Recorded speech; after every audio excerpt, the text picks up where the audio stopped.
स्वागत है बीजे online classes में। तो साथियों, कक्षा 11 का भूगोल यानी कि कक्षा 11 ज्योग्राफी 11th क्लास की ज्योग्राफी चल रही है। संरचना तथा भू आकृति विज्ञान, आज दूसरा चैप्टर आपका फिनिश हो जाएगा। ठीक है गाइज, तो देखिए some important questions, short question, long question, one words questions आपको इस वीडियो में अवेलेबल होंगे। ठीक है गाइज, तो देखिए स्ट्रक्चर यानी कि स्ट्रक्चर तथा फिजियोग्राफी, तो यानी कि संरचना तथा भू आकृति विज्ञान, इसके बारे में हम जानेंगे और देखेंगे। ठीक है गाइज, यानी कि 11th क्लास का ज्योग्राफी दूसरा चैप्टर फिनिश हो जाएगा। तो आगे देखते हैं गाइज। तो देखिए गाइज, क्वेश्चन स्टार्ट करने से पहले यानी कि क्वेश्चन नंबर, भारत के समुद्र तटीय मैदान का वर्णन करना है। तो समुद्र तट का जो मैदान है उसका वर्णन करना है, डिस्क्राइब करना है। तो गाइज देखिए, सबसे पहले यानी कि क्वेश्चन डिस्क्रिप्शन करने से पहले, डिस्क्राइब वर्णन करने से पहले, तो गाइज देखिए आप जो है वीडियो को ध्यान से देखें, चैनल को लाइक करें, शेयर करें, सब्सक्राइब करें। ठीक है गाइज, जिसने अभी सब्सक्राइब नहीं किया सब्सक्राइब कर लीजिए और बेल आइकन ऑल प्रेस करें, ताकि आपको मेरी वीडियो जो है समय से और टाइम से सबसे पहले मिल जाएं। ठीक है गाइज, तो चलते हैं। भारत के समुद्र तटीय मैदान का वर्णन, डिस्क्रिप्शन करना है। तो देखिए समुद्र तटीय मैदान प्रायद्वीपीय पठार के दोनों ओर यानी कि प्रायद्वीपीय पठार के दोनों ओर भारत के समुद्र तटीय मैदान का वर्णन कर रहे हैं। तो जो प्रायद्वीपीय पठार है, दोनों छोरों पर, किनारों पर और पूर्वी पश्चिमी तटीय क्षेत्रों पर पतली पट्टी के रूप में जो मैदान फैले हुए हैं, यानी कि पूर्वी और पश्चिमी तटीय क्षेत्रों पर। ठीक है, क्षेत्र यानी कि पूर्वी क्षेत्र और पश्चिमी क्षेत्रों पर जो पतली पट्टी के रूप में मैदान फैले हैं, उन्हें हम समुद्र तटीय मैदान कहते हैं। ठीक है गाइज, यह मैदान पश्चिम में कच्छ के रण से लेकर पूर्व में गंगा ब्रह्मपुत्र के डेल्टा तक लगभग 5,686 किलोमीटर की लंबाई में विस्तृत है। इस मैदानी क्षेत्र को निम्नलिखित दो भागों में बांटा जा सकता है। अब इसको हम जो है निम्न दो भागों में बांट सकते हैं। ठीक है गाइज, फर्स्ट है आपका पूर्वी तटीय मैदान, इनकी फर्स्ट भाग में हमने इसको बांटना है। तो फर्स्ट भाग में बांटते हैं हम पूर्वी तटीय मैदान। ठीक है गाइज, तो देखिए पूर्वी तटीय मैदान बंगाल की खाड़ी के सहारे सहारे पूर्वी तटीय मैदान ओडिशा राज्य से कुमारी अंतरीप तक फैला हुआ है। पश्चिमी तटीय मैदान की अपेक्षा अधिक चौड़ा है, 160 से 480 किलोमीटर इसकी चौड़ाई है। यहाँ महानदी यानी कि पूर्वी तटीय मैदान पर महानदी, गोदावरी, कृष्णा, कावेरी नदियों ने डेल्टाओं का निर्माण किया है। ठीक है गाइज, तो यहाँ जो है यानी कि पूर्वी तटीय मैदान जो बंगाल की खाड़ी के नज़दीक है, तो महानदी, गोदावरी, कृष्णा, कावेरी नदियों ने डेल्टाओं का निर्माण किया है। ठीक है गाइज, डेल्टा मीन्स होता है जो स्थान नदी अपना पानी लाकर उसके बाद रेता, बजरी, कंकड़, पत्थर को छोड़ जाती है और वहाँ पानी नहीं पहुँचता, उसको हम क्या कहते हैं, डेल्टा कहते हैं। पानी अलग दूसरा रास्ता बना लेता है।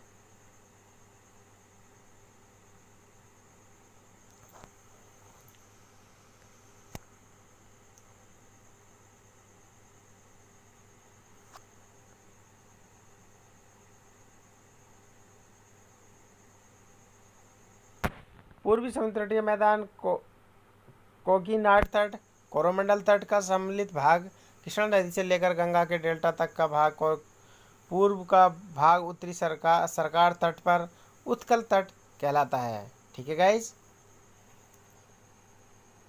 नंबर सेकंड पश्चिमी तटीय मैदान, यानी कि इसका जो भाग है पश्चिमी तटीय मैदान, यह मैदान अरब सागर के सहारे कच्छ की खाड़ी से लेकर कुमारी अंतरीप तक विस्तृत है। मैदान संकरा है जिसकी औसत चौड़ाई 64 किलोमीटर है। नर्मदा, ताप्ती नदियों के मुहाने के निकट इसकी सर्वाधिक चौड़ाई 80 किलोमीटर है। ठीक है गाइज, मुहाना मीन्स होता है यानी कि उसका मुंह। ठीक है, तो मुहाना मीन्स होता है मुख। 80 किलोमीटर चौड़ाई तटीय मैदान में प्रवाहित नदियाँ छोटी तीव्रगामी, इसके उत्तरी भाग को कोंकण इसके उत्तरी पश्चिमी तटीय मैदान के जो उत्तरी भाग है उसको कोंकण कहते हैं। दक्षिणी भाग को मालाबार तट के नाम से जाना जाता है। ठीक है गाइज।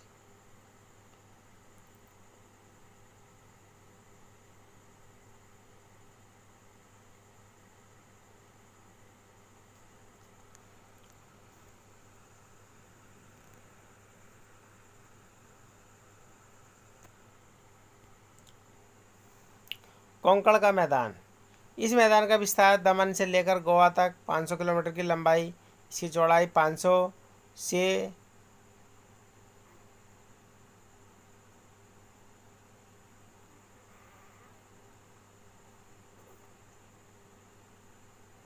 इसकी चौड़ाई 50 से 80 किलोमीटर के बीच है। कोंकण का मैदान मुंबई के निकट इसकी चौड़ाई सबसे अधिक है। पाल घाट, भोर घाट इस भाग को पूर्व के विस्तृत पृष्ठ प्रदेश से जोड़ते हैं। ठीक है गाइज।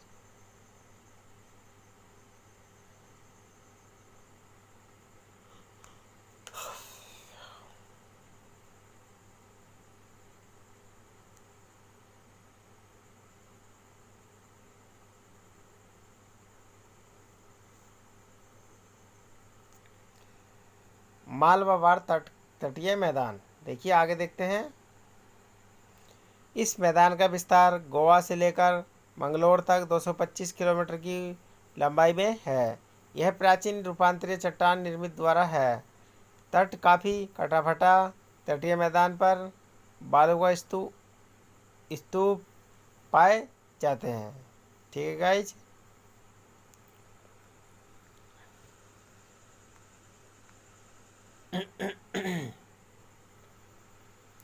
देखिए क्वेश्चन नंबर ये आपका 11 है। पश्चिमी हिमालय पूर्वी हिमालय का तुलनात्मक वर्णन करना है। तो देखिए पूर्वी और पश्चिमी हिमालय की तुलना, यानी कि हम क्या करते हैं गाइज, कंपेयर। ठीक है। पश्चिमी हिमालय भारत की उत्तर पश्चिमी सीमा अर्थात जम्मू कश्मीर हिमाचल प्रदेश में फैले हिमालय को पश्चिमी हिमालय कहते हैं। ठीक है गाइज।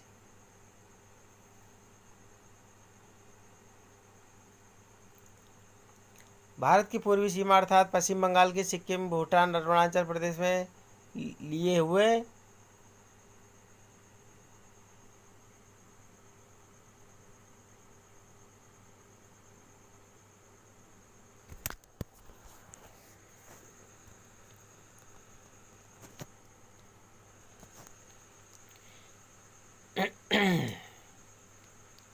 पूर्वी हिमालय कहते हैं। नंबर 2 आया, देखिए गाइज। पश्चिमी हिमालय में भी स्थित लद्दाख, जास्कर तथा नंगा पर्वत आदि ऊंचे शिखर हैं। यानी कि जो पश्चिमी हिमालय है आपका, तो पश्चिमी हिमालय में जो है, हिमालय में लद्दाख, जास्कर, नंगा पर्वत आदि शिखर स्थित है। पूर्वी हिमालय पटकाई बुम, लुसाई, गारो, खासी, जयंतिया आदि अपेक्षाकृत कम ऊंचे पर्वत हैं।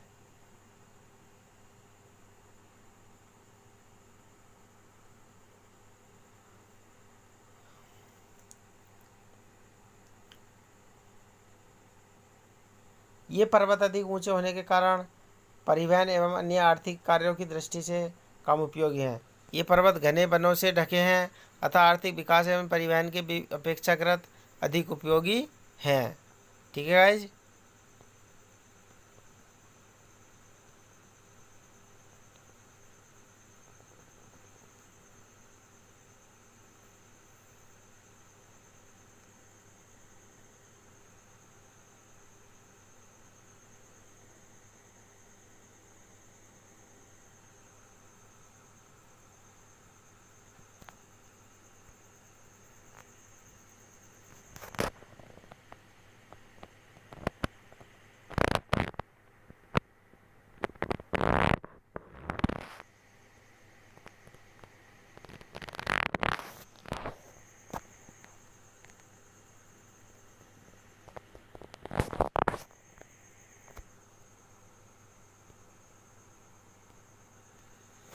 अरब सागर बंगाल की खाड़ी में स्थित भारतीय द्वीप समूहों का वर्णन।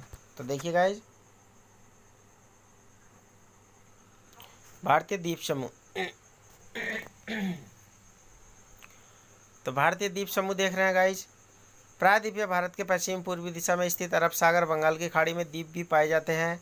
इन द्वीपों को दो भागों में विभक्त किया जाता है। ऐसे द्वीप जो समुद्र तट के समीपवर्ती भाग में 5 किलोमीटर की दूरी के अंतर्गत हैं, इसे समुद्र तटीय द्वीप कहते हैं। ठीक है गाइज।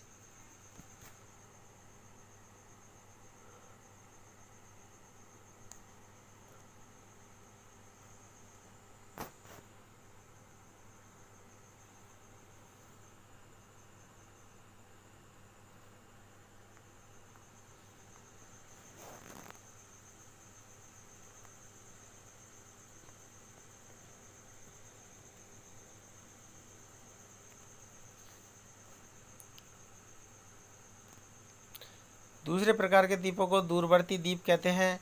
इन द्वीपों का प्रमुख विवरण इस प्रकार है। अरब सागर के द्वीप, देखिए गाइज, अरब सागर के द्वीप देखते हैं। अरब सागर में स्थित प्रमुख द्वीप निम्नलिखित हैं। तट के समीपवर्ती कच्छ की खाड़ी से लेकर कुमारी अंतरीप तक समुद्र के किनारे कई छोटे छोटे द्वीप विकसित हुए हैं। चट्टानी द्वीप हैं, काफ़ी मिट्टी हटानी पड़ती है। निर्मित खंबे,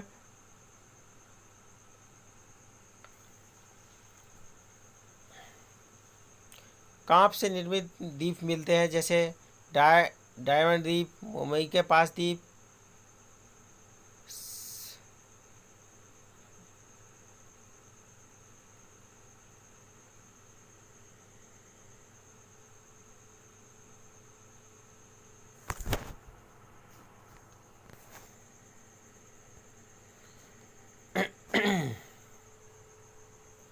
तो देखिए गाइज, अरब सागर के तट के समीपवर्ती द्वीप कच्छ की खाड़ी से लेकर कुमारी अंतरीप तक समुद्र के किनारे कई छोटे छोटे द्वीप विकसित हुए हैं। चट्टानी द्वीप समूह, कांप, मिट्टी से निर्मित खंबात की खाड़ी, कांप से निर्मित द्वीप मिलते हैं, जैसे ड्यू द्वीप। मुंबई के पास कई द्वीप हैं। मुंबई स्वयं साल्टेज नमक द्वीप पर बसा है। इनके पास ही मैं हैनेर,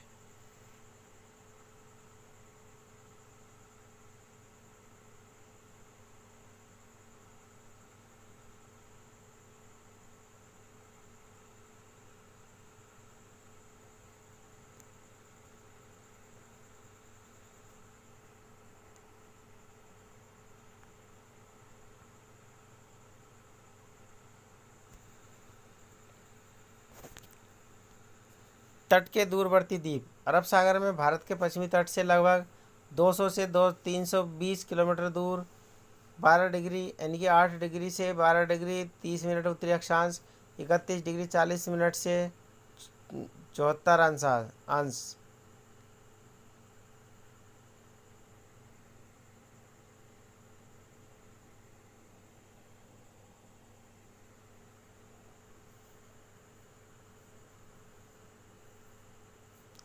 पूर्वी देशांतर के बीच लक्षद्वीप समूह फैला हुआ है, और पूर्वी देशांतर के बीच लक्षद्वीप समूह फैला हुआ है। 36 द्वीपों का एक समूह है, और 36 द्वीपों का एक समूह है।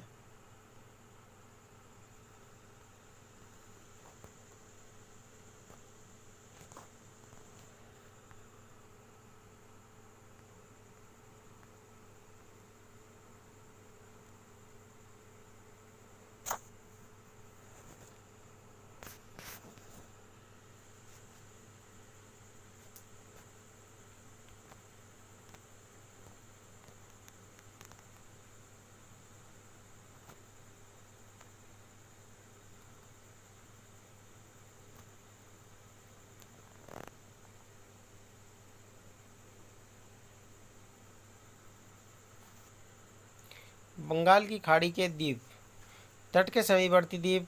तो देखिए, तट से दूरवर्ती द्वीप देख रहे हैं आप, 29 किलोमीटर। द्वीपों में 3 द्वीप विशेष उल्लेखनीय हैं: लक्षद्वीप, अमीनो द्वीप, मिनिकॉय द्वीप।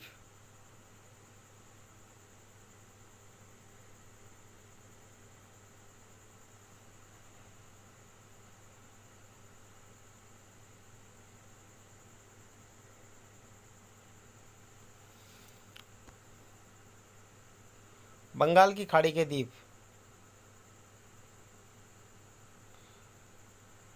तट के समीपवर्ती द्वीप बंगाल की खाड़ी में तट के पास कई द्वीप पाए जाते हैं। इन नदियों के मुहाने पर निर्मित द्वीप प्राय कांप से निर्मित है। हुगली नदी के सामने सागर द्वीप महाद्वीप नदियों को भेज दिया है।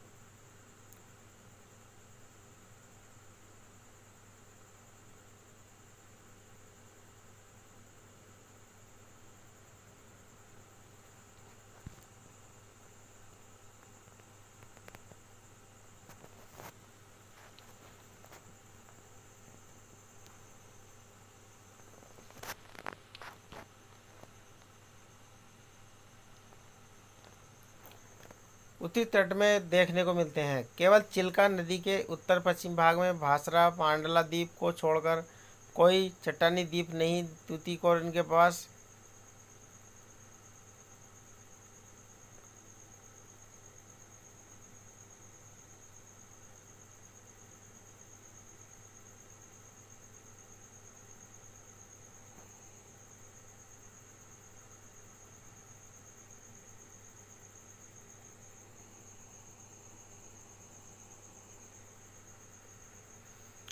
तट से दूरवर्ती द्वीप देखिए, आपने देख लिया होगा, ध्यान से पढ़ लिया होगा भी।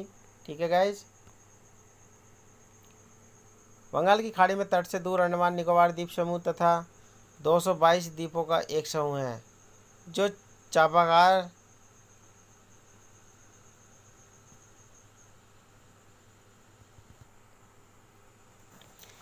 तट से दूरवर्ती बंगाल की खाड़ी में तट से दूरवर्ती अंडमान निकोबार द्वीप समूह स्थित है। 222 द्वीपों का एक समूह जो चापागार लगभग 590 किलोमीटर की लंबाई लगभग 58 किलोमीटर चौड़ाई में विस्तृत अंडमान निकोबार द्वीप समूह 222 द्वीप हैं।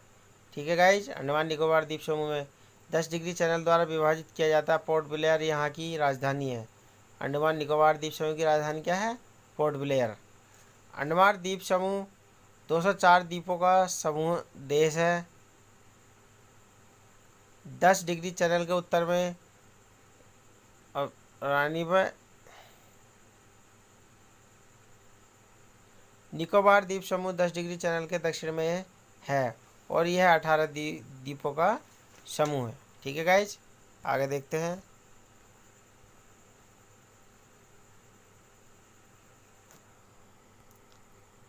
हिमालय पर्वत प्रायद्वीपीय पठार के भूआकृतिक लक्षणों के प्रमुख अंतर बताइए। तो हिमालय पर्वत प्रायद्वीपीय पठार में अंतर,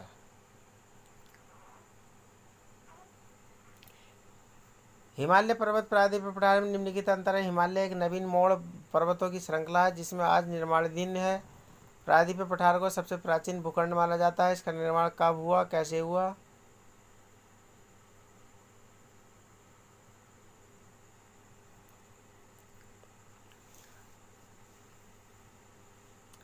हिमालय पर्वत में देखिए, दूसरा देखिएगा, हिमालय पर्वत में मिश्रित चट्टान संरचना मिलती है जबकि प्रायद्वीपीय पठार स्पष्ट आग्नेय और कायांतरी शैलों का भूभाग है।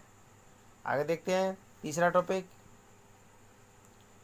हिमालय में पर्वत श्रेणियां समांतर क्रम में फैली हैं जबकि प्रायद्वीपीय पठार की पर्वत श्रेणियां समांतर असमांतर क्रम में घिरी हुई हैं। नंबर 4, हिमालय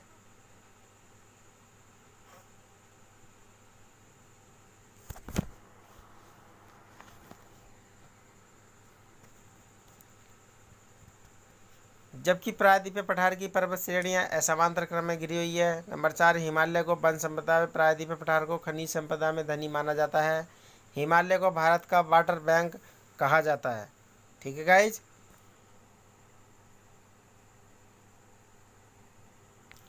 हिमालय को भारत का वाटर बैंक कहा जाता है क्योंकि इन सदा नीरा नदियां बहती हैं, परंतु प्रायद्वीपीय पठार पर मौसमी नदियां मेहरबान होती हैं।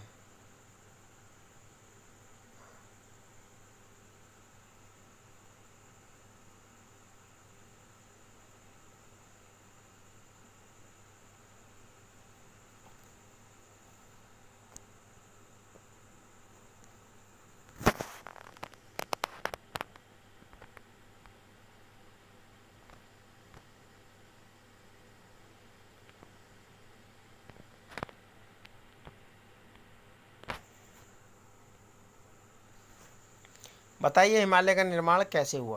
तो देखिए गाइज, चलिए देखते हैं हिमालय का निर्माण कैसे हुआ।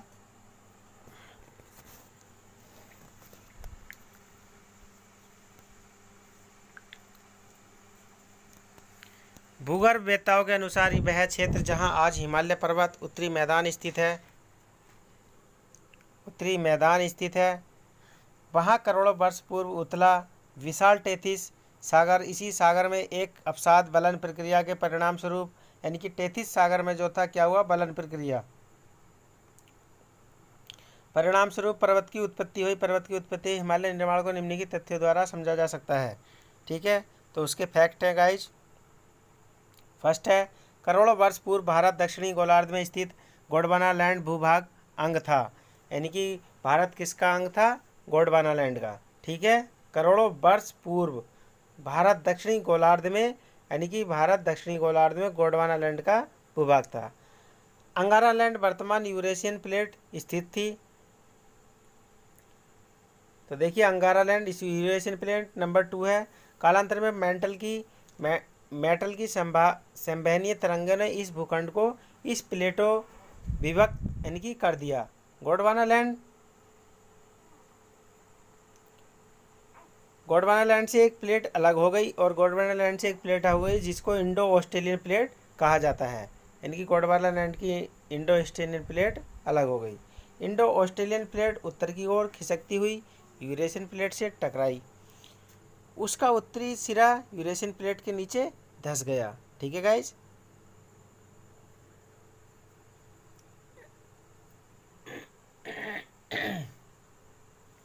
दोनों प्लेटों के मध्य स्थित टेथिस सागर था। अतः इन प्लेटों के टकराव के कारण इस सागर की अपसादी शैलों में मोड़ पड़ गए। वलय प्रक्रिया के कारण मोड़ ऊंचे उठ गए जिससे मध्य एशियाई पर्वतों का निर्माण हुआ। हिमालय पर्वत भी इसी क्रम का पर्वत है। ठीक है गाइज, आगे देखते हैं। हिमालय के दो महत्व लिखिए। तो हिमालय के देखिए दो महत्व, इंपॉर्टेंट महत्व क्या हैं। तो भारत के उत्तर में हिमालय पर्वत एक चाप के आकार में सिंधु नदी के मोड़ से लेकर पूर्व में ब्रह्मपुत्र नदी तक फैला है। ठीक है गाइज, जो हिमालय पर्वत यानी कि पश्चिम में सिंधु नदी के मोड़ से लेकर और पूर्व में ब्रह्मपुत्र नदी तक फैला है। तो देखिए जिसकी वास्तविक जो लंबाई है वो 2400 किलोमीटर है। ठीक है, कहीं 2500 किलोमीटर दे देते हैं, कहीं 2400 किलोमीटर है। दोनों ऑप्शंस में आपको जो भी मिलता है, अगर 2400 मिलता है तो 2400 पे टिक करेंगे, 2500 मिलता है तो 2500 पे टिक करेंगे। 2400 एक दूसरे का ऑप्शन नहीं होना चाहिए। ठीक है गाइज, उत्तरी ध्रुव से आने वाली ध्रुवीय शीतल पवनों से भारत की ये रक्षा करता है। कौन, हिमालय पर्वत श्रेणी। ठीक है गाइज, यानी कि उधर से आने वाली जो हवाएं हैं ठंडी उन्हें रोकता है और भारत की रक्षा करता है। हिमालय पर्वत न हुआ होता तो इन पवनों के कारण संपूर्ण भारत शीत मरुस्थल में परिणत हो गया होता। अगर हिमालय पर्वत न होता तो हमारा भारत देश या हिंदुस्तान क्या होता, ठंडी लहरें पवने और शीत मरुस्थल बन जाता। ठीक है, हमेशा बर्फ़ का जमाव रहता। गाइस आगे देखते हैं। तो हिमालय के दो महत्व अभी मैंने बताए, सेम क्वेश्चन है। ठीक है, सेम प्रोसीजर है, यानी कि दोबारा से क्वेश्चन रिपीट हो गया गाइस। ठीक है, तो कोई नहीं, देख लेते हैं। 1 मिनट आप इसको ध्यान से पढ़ लीजिए।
तो गाइज आपने पढ़ लिया होगा। तो देखिए आगे देखते हैं।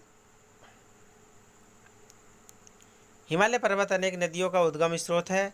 ये नदियाँ विशाल मैदान में बहती हुई अरब सागर या बंगाल की खाड़ी में गिरती हैं। इन नदियों के साथ सतवाहिनी, सतवाहिनी का मतलब होता है सदावाहिनी, यानी कि हमेशा पानी चलने वाला, के मार्ग में बाधा बनकर जल विद्युत का उत्पादन किया जाता है। नदियों से नहरें निकालकर विशाल मैदान में कृषि भूमि की सिंचाई की जाती है।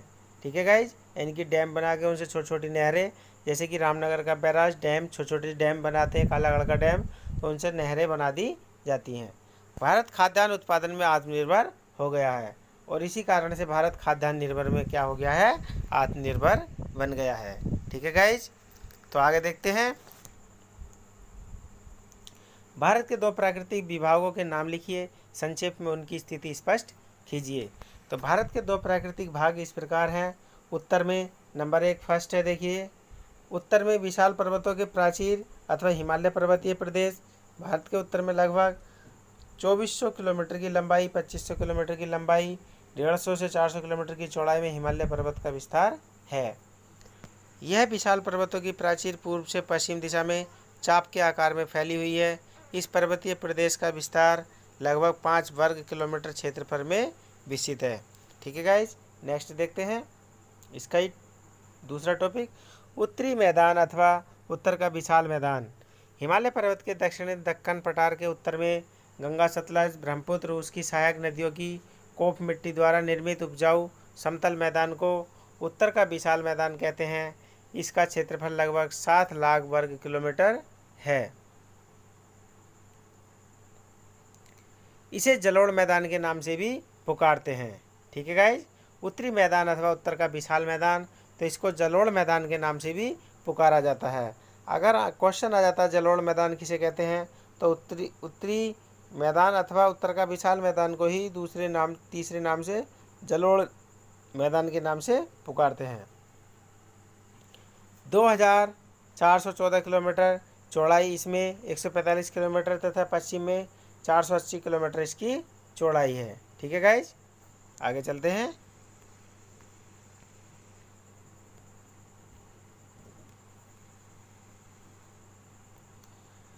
कश्मीर भारत का स्विट्जरलैंड कहलाता है क्यों? तो देखिए guys, very important question. IAS, PCS, railway, SSC, judicial magistrate, steno exam, यानी कि ऑल कंपटीशन यूनिवर्सिटी एग्ज़ाम। ठीक है गाइज, IAS, PCS में जो मेंस एग्ज़ाम होता है तो उसमें क्वेश्चन अक्सर आता है। ठीक है गाइज, यानी कि शॉर्ट नोट्स में आता है। तो भारत का स्विट्जरलैंड कहलाता है कश्मीर। तो देखिए कश्मीर स्विट्जरलैंड की भांति अद्वितीय प्रकृति और नैन्स गिर सौंदर्य रखने वाला है, यानी कि यहाँ का जो सौंदर्य है प्राकृतिक वो बहुत ही अच्छा है, बहुत ही सुहाना है, मनमोहक है। ठीक है, मन को लुभाने वाला है। स्विट्जरलैंड को यूरोप का स्वर्ग कहकर पुकारा जाता है। जो स्विट्जरलैंड देश है, स्विट्जरलैंड, तो स्विट्जरलैंड यानी कि कश्मीर को भारत का स्विट्जरलैंड कहते हैं और स्विट्जरलैंड जो देश है को यूरोप का स्वर्ग कहकर पुकारा जाता है, यानी कि स्विट्जरलैंड देश को क्या पुकारा जाता है, यूरोप का स्वर्ग। ठीक है गाइज, अतः कश्मीर भारत का स्विट्जरलैंड और भारत का स्वर्ग भी कहलाता है। तो देखिए कश्मीर को जो है भारत का स्विट्जरलैंड और भारत का स्वर्ग भी कहते हैं। वेरी इंपॉर्टेंट क्वेश्चन है गाइज, डाटा है। ठीक है, कश्मीर को भारत का स्विट्जरलैंड और भारत का स्वर्ग भी कहते हैं, दोनों नामों से पुकारा जाता है। स्विट्जरलैंड अपनी सुंदर दृश्यावली और पर्वतीय ढालों के लिए प्रसिद्ध है। ठीक इसी प्रकार कश्मीर प्राकृतिक नैसर्गिक सौंदर्य के लिए प्रसिद्ध है।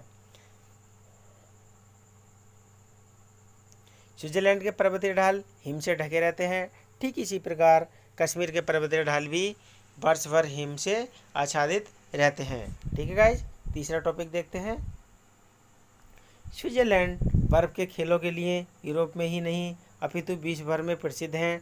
ठीक उसी प्रकार कश्मीर में भी बर्फ़ के खेलों, स्कीइंग का आदि आनंद उठाया जा सकता है। स्विट्जरलैंड की घाटी, देखिए नेक्स्ट टॉपिक, स्विट्जरलैंड की घाटी हरे भरे वृक्षों से, उत्तम जलवायु, आनंदमय यानी कि स्वास्थ्यवर्धक जलवायु। ठीक है, जैसे कि इंडिया में नैनीताल, मंसूरी, चकराता, दून, देहरादून, रानीखेत यहाँ की स्वास्थ्यवर्धक हवा मानी जाती है। ठीक है गाइज, तो अनूठे सौंदर्य के लिए प्रसिद्ध है। कौन? स्विट्जरलैंड। ठीक उसी प्रकार कश्मीर घाटी अंगूठी में जड़े नगीने के समान सौंदर्य की खान है। ठीक है गाइज, यानी कि जैसे अंगूठी में जड़े नगीने के समान, अंगूठी में नगीने को जड़ देते हैं और वो निकल नहीं पाता है, तो वैसे ही जो है कश्मीर का सौंदर्य आँखों से और दिल से नहीं निकल पाता है। जो एक बार चला जाता है वहीं बचने का सपना देख लेता है।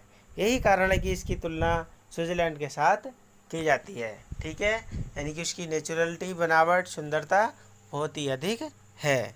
आगे देखते हैं गाइज। तो बांगर मैदान और खादर मैदान में अंतर स्पष्ट कीजिए। देखिए गाइज, बांगर मैदान, खादर मैदान में अंतर स्पष्ट करना है। और बांगर और खादर में अंतर, तो बांगर और खादर में हम अंतर देखते हैं। तो बांगर देखिए, एक तरफ बांगर है, एक तरफ खादर है, तो आप दोनों को देखते हैं। पुरानी जलोढ़ मिट्टी के मैदान को हम क्या कहते हैं? जो पुरानी जलोढ़ मिट्टी होती है नदियों द्वारा लाई हुई, उसको हम क्या कहते हैं? बांगर। नवीन जलोढ़ मिट्टी के मैदान खादर कहलाते हैं।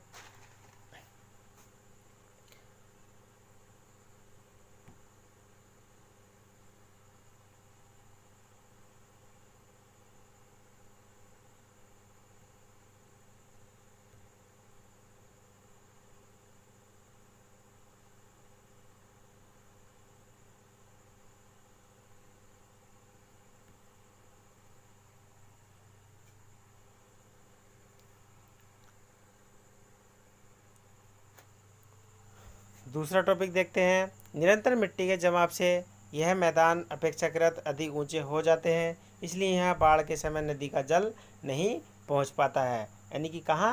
बांगर में। तो जिसे हम गांव की भाषा में, गांव की लैंग्वेज में क्या कह देते हैं गाइज? बंगर। कहाँ जा रहा हूँ? बंगर या बांगर वाले खेत पे। ठीक है गाइज। तो देखिए खादर, बाढ़ के समय नदी का जल सारे क्षेत्र में पहुँच जाता है, इसलिए यहाँ प्रतिवर्ष नवीन मिट्टी का जमाव होता रहता है, तो इसको हम क्या कहते हैं? खादर।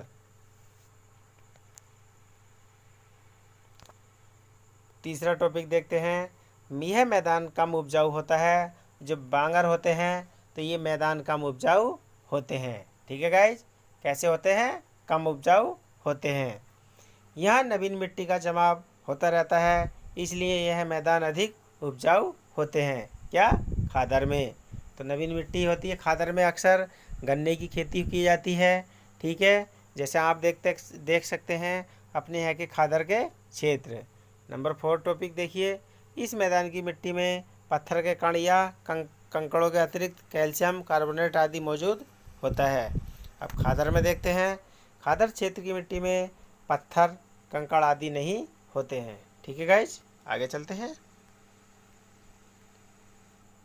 आगे देखिए, इसी का भाग है 5वां टॉपिक्स। तो बांगर क्षेत्र गिरिपाद घाटियों के ऊपरी भाग में मिलते हैं। ठीक है, खादर क्षेत्र नदियों के निकट बाढ़ क्षेत्र और डेल्टा भूमि पर मिलते हैं। देखिए नंबर 6 टॉपिक है। बाढ़ से सुरक्षित होने के कारण यहाँ पर अधिक जनसंख्या मिलती है। यानी कि बांगर ऊंचे ऊंचे प्रदेशों में, तो बाढ़ से वो होने के कारण बचने के लिए यहाँ अधिक जनसंख्या निवास करती है। प्रतिवर्ष बाढ़ आने के कारण इन क्षेत्रों में जनसंख्या का कम जमाव मिलता है। ठीक है गाइज, यानी कि कहाँ? खादर में जनसंख्या कम रहती है, ज़मीनें अधिक रहती हैं, क्योंकि यहाँ अक्सर बाढ़ आ जाती है।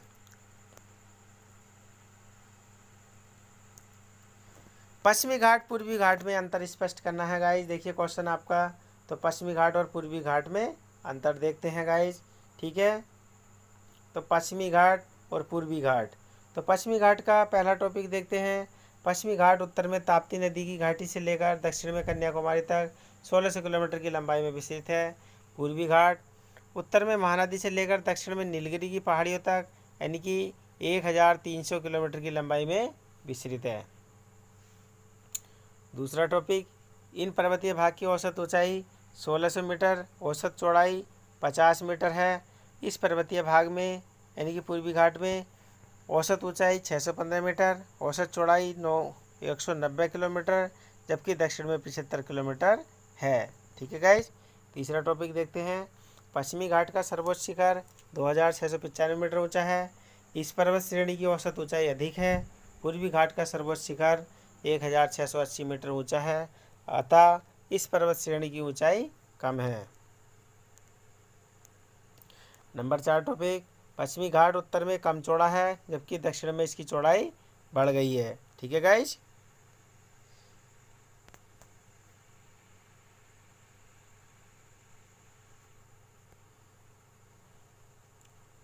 पूर्वी घाट उत्तर में अधिक चौड़ा है जबकि दक्षिण में कम चौड़े हैं। नदियों ने इन पर्वतीय क्षेत्रों को अनेक स्थानों पर काट छांट कर दिया है। ठीक है। नंबर 5वां टॉपिक, पश्चिमी घाट में नर्मदा ताप्ती मुख्य नदियाँ प्रभावित होती हैं। पूर्वी घाट में महानदी, गोदावरी, कृष्णा व कावेरी नदियाँ प्रभावित होती हैं। पश्चिमी घाट को उत्तरी, मध्य व दक्षिणी सह्याद्री में बांटा जा सकता है और पूर्वी घाट को उत्तरी कोंकणी नाट तट, कोरोमंडल तट में भागों में बांटा जा सकता है। ठीक है गाइज, आगे देखते हैं। पूर्वांचल में कौन कौन सी श्रृंखलाएं सम्मिलित हैं? तो भारत की पूर्वी सीमा यानी कि जिसको हम पूर्वांचल कहते हैं, विस्तृत पर्वतों के पूर्वांचल कहा जाता है। ये पर्वत श्रृंखलाएं हिमालय की भांति विशाल नहीं है, न ही अधिक ऊंची है। ये मध्यम ऊंचाई की पर्वत श्रेणियां हैं। इन पर्वत श्रेणियों में उत्तर की ओर पटकोई-बुम नागा पहाड़ियाँ, दक्षिण की ओर मीजो पहाड़ियाँ, लुसाई पहाड़ियाँ सम्मिलित हैं। मध्य में ये पहाड़ियाँ पश्चिम की ओर मुड़ जाती हैं। मेघालय राज्य में भारत बांग्लादेश की सीमा के साथ विस्तृत है। यहाँ इन पहाड़ियों को पश्चिम से पूर्व की ओर गारो खासी जयंतिया के नाम से संबोधित किया जाता है। ठीक है गाइज, गारो खासी जयंतिया के नाम से संबोधित किया जाता है।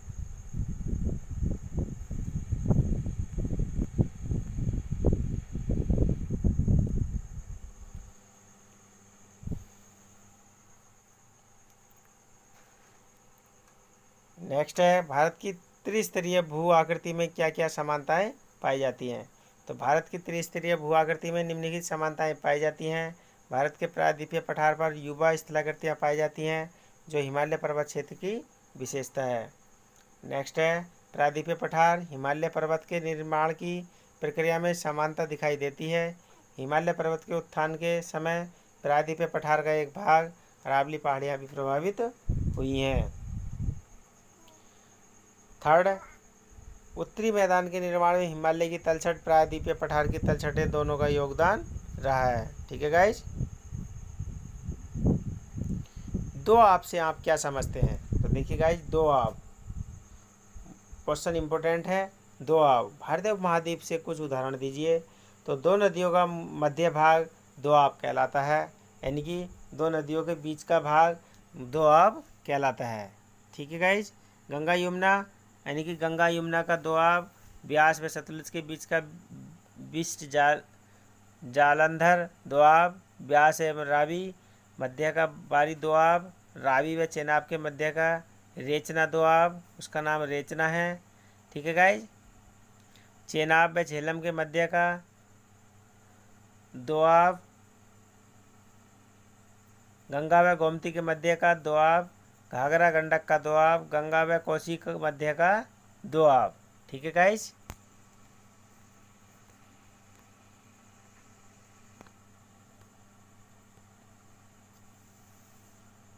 देखिए उत्तर के विशाल मैदान का भौगोलिक परीक्षण। तो एक दक्षिण से मैदान का लगभग आरंभ हो जाता है। इस मैदान का विस्तार लगभग 7 लाख वर्ग किलोमीटर है, चौड़ाई 2400 किलोमीटर है। हिमालय पर्वत की इसमें चौड़ाई 500 किलोमीटर है जबकि पूर्व में इतने किलोमीटर है। और राजस्थान, पंजाब, हरियाणा, दिल्ली, उत्तर प्रदेश, बिहार, पश्चिम बंगाल, असम तक मिलता है, यानी कि फैला हुआ है। ठीक है गाइज।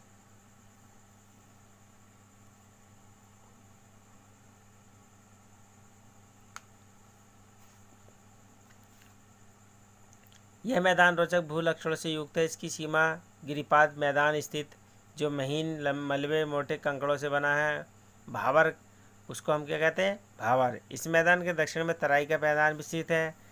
मैदान के प्राचीन जलोढ़कों को बांगर तथा नवीन जलोढ़कों को खादर कहते हैं। विशाल मैदान में कहीं कहीं गर्त भी पाए जाते हैं। पटना के निकट के गर्त को जल्ला तथा मोकमा के नाम से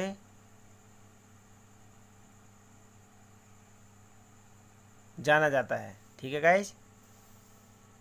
गर्त को ढाल कहते हैं, गर्त को ढाल भी कह देते हैं। इस मैदान में जलोढ़ झीलें हैं जिनका स्थानीय नाम बिल है। ठीक है गाइज।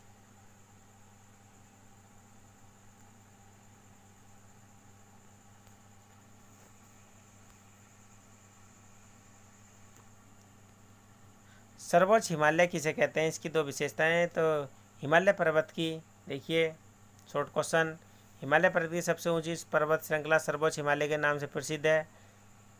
उसकी विशेषताएं, यह सदा हिम से ढका रहता है, इसलिए यहाँ अनेक सदाबहानी नदियाँ उद्गम है, गंगा, यमुना, ब्रह्मपुत्र। नेक्स्ट है दूसरा टॉपिक, सर्वोच्च हिमालय में सबसे ऊंची चोटियाँ स्थित हैं। विशाल का सर्वोच्च शिखर माउंट एवरेस्ट 8,848 मीटर। भारत की उत्तर पश्चिमी सीमा पर स्थित दर्रों के नाम बताइए। तो भारत की उत्तर पश्चिमी सीमा पर स्थित दर्रों के नाम खैबर, गोमल, बोलन, टोची, कुर्रम। ठीक है गाइज। नेक्स्ट क्वेश्चन नंबर तीसरा, बोमडिला दर्रा भारत के किस पूर्वी राज्य में स्थित है? पूर्वांचल में। बोमडिला दर्रा भारत के अरुणाचल प्रदेश में स्थित है। ठीक है गाइज। नेक्स्ट, हिमालय के दो प्रमुख दर्रों के नाम लिखिए। हिमालय के दो प्रमुख दर्रों के नाम हैं थांगला और लिपुलेख। ठीक है गाइज, आगे देखते हैं।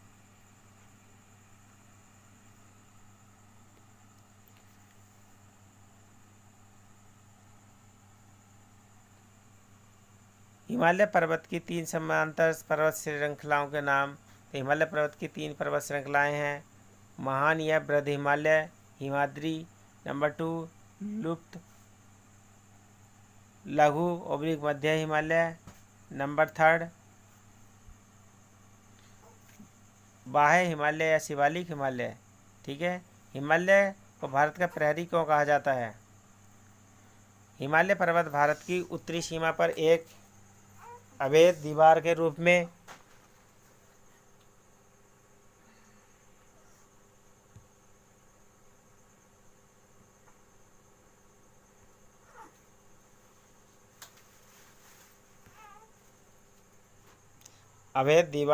में स्थित है, यानी कि खड़ा हुआ है। ठीक है गाइज।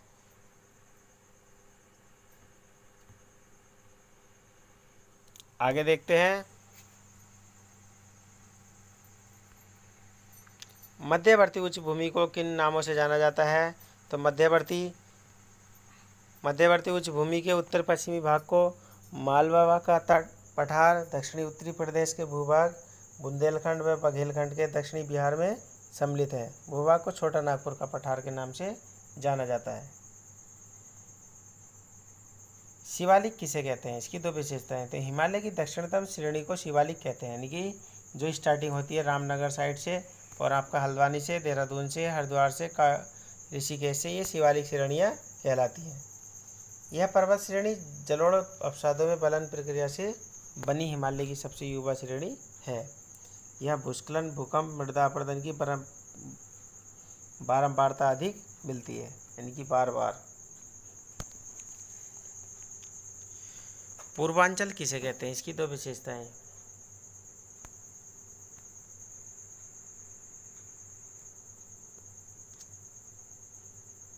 भारत के उत्तरी पूर्वी भाग में स्थित पर्वत श्रेणियाँ पूर्वांचल के नाम से प्रसिद्ध है। ठीक है गाइज। इनकी दो विशेषताएं। पूर्वांचल की पहाड़ियाँ दक्षिणी पश्चिमी मानसून हवाओं को रोककर वर्षा कराने में महत्वपूर्ण योगदान देती हैं। इन पहाड़ियों का पटकाई बुम, नागा, लुसाई, मिजोर, गारो, खासी, जयंतिया आदि की आकृति खुली तथा तीन ओर से बंद है, जिसके कारण मानसूनी हवाएं देर तक रुककर अधिक वर्षा करती हैं। ठीक है गाइज।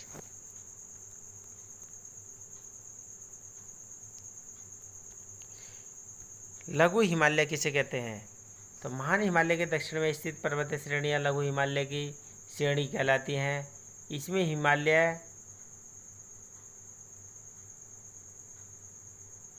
हिमांचल हिमालय भी कहा जाता है। ठीक है, इसे हिमांचल हिमालय भी कहा जाता है। यह हिमालय की मध्यवर्ती श्रेणी में कश्मीर की पीर पंजाल, जम्मू कश्मीर, हिमाचल में फैली धौलाधार श्रेणी नेपाल की महाभारत की श्रेणी सम्मिलित है। ठीक है गाइज।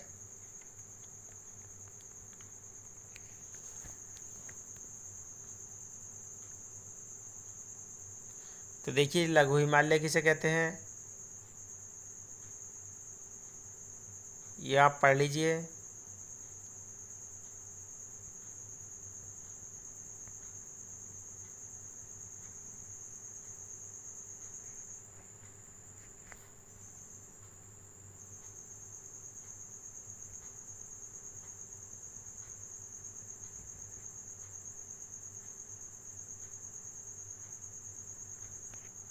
करेवा क्या है? करेवा झील के अवसाद हैं। तो करेवा क्या है गाइज? करेवा झील के अवसाद हैं। इसका निर्माण कश्मीर हिमालय में चिकनी मिट्टी और दूसरे झिमोड़ से हुआ है। जाफरान की खेती की जाती है। इस भाग में जाफरान की खेती की जाती है। तो कश्मीर में इस समय काय की खेती की जाती है? जाफरान की। करेवा पर्वतों पर 150 से 1,80,000 मीटर की ऊंचाई पर पाए जाते हैं। हिमालय की युवावस्था हिमानी के प्रमाण है। ठीक है गाइज।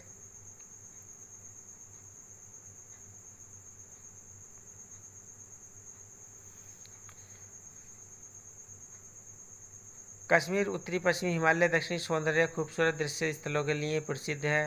हिमालय की रोमांचक पर्यटकों के आकर्षण केंद्र के लिए कई प्रसिद्ध तीर्थ स्थलों वैष्णो देवी,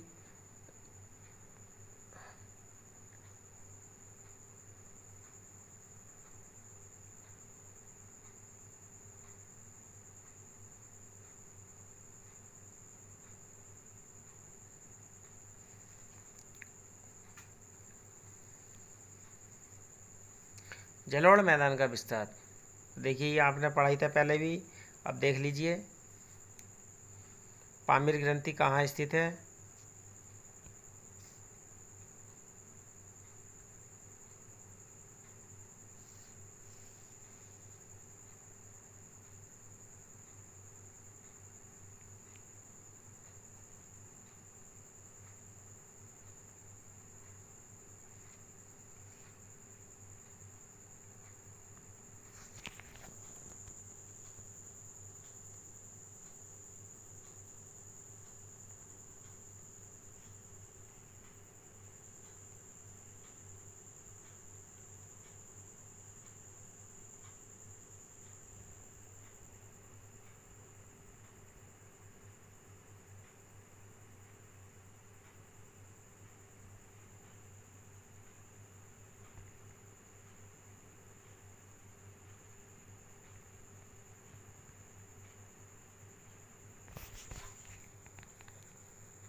पूर्वांचल बनाने वाली 5 प्रमुख पहाड़ियाँ श्रेणियाँ गारो, खासी, जयंतिया, नागा, मिजो।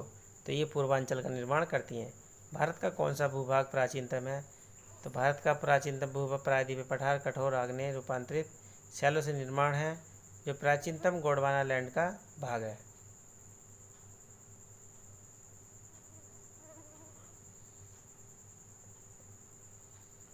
हिमालय के 4 दर्रे काराकोरम हिमालय में, शिवकिला सिक्किम में, नाथुला अरुणाचल प्रदेश में, बोमडिला। दून क्या है?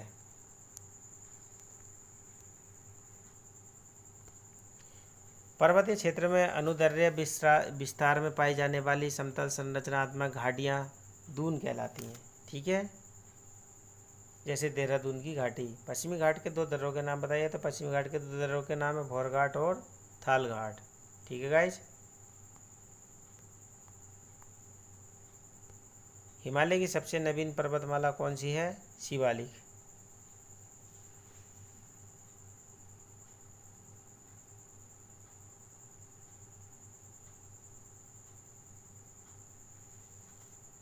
प्रायद्वीपीय भारत की सबसे ऊंची चोटी कौन सी है? अनाईमुड़ी। भारत का रूर प्रदेश कहलाता है छोटा नागपुर का प्रदेश।